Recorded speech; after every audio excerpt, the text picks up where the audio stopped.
હવે સમાચાર વિગતવાર। સુરત ખાતે નાના વરાછામાં મેટ્રોની કામગીરી દરમિયાન ક્રેન મકાન પર તૂટી પડવાના મામલે મેટ્રોના કોઈ પણ અધિકારી મકાન માલિક પાસે ફરક્યા સુધ્યા નથી। સુરત ખાતે નાના વરાછામાં મેટ્રોની કામગીરી દરમિયાન ક્રેન મકાન પર તૂટી પડવાના મામલે મેટ્રોના કોઈ પણ અધિકારી મકાન માલિક પાસે ફરક્યા સુધા નથી, જેને લઈને મકાન માલિકમાં રોષ જોવા મળી રહ્યો છે। બેદરકારી દાખવનાર મેટ્રોના અધિકારી પર ગુનો દાખલ કરવાની માંગ કરવામાં આવી છે। ઘરની સાથે 3 જેટલી કાર પણ ગટર નીચે દબાઈ જતા નુકસાન થયું છે। સોસાયટીના અન્ય મકાનને પણ નુકસાન પહોંચ્યું છે અને પરિવાર બહાર ગામ ગયો હોવાથી પરિવારનો બચાવ થયો હતો। મહેશભાઈ, શું ઘટના બની હતી અને શું માંગ છે તમારી?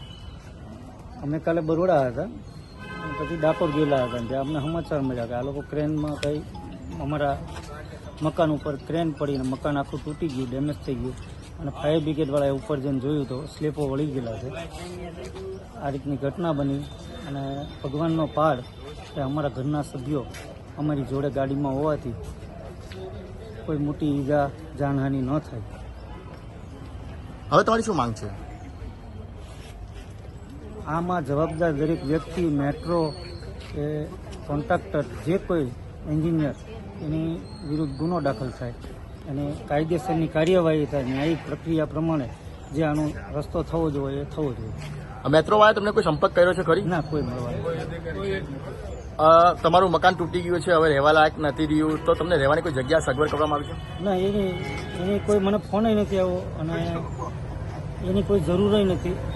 આ આખો વિસ્તાર છે, ગમે એના ઘરે જઈએ, ગમે એના ઘરે રહીએ કાયમ છે। મેન વસ્તુ એ છે કે તમારું પોતાનું ઘર હોય, તમે સવારે તાળું મારીને જાઓ, સાંજે આવો તો ઘર બાર વગર ના થઈ જાઓ, તમારા પહેરવાના કપડાં ન હોય તમારી પાસે, આવી હાલત થઈ એમ। પણ આપણે કોઈની એવી સહાય નથી જોતી, આપણે જે કાયદેસર કરવું પડે એ ગુનો દાખલ કરીને કાર્યવાહી કરવાની। Reporter Arvind Rathod, Janadesh news, Surat.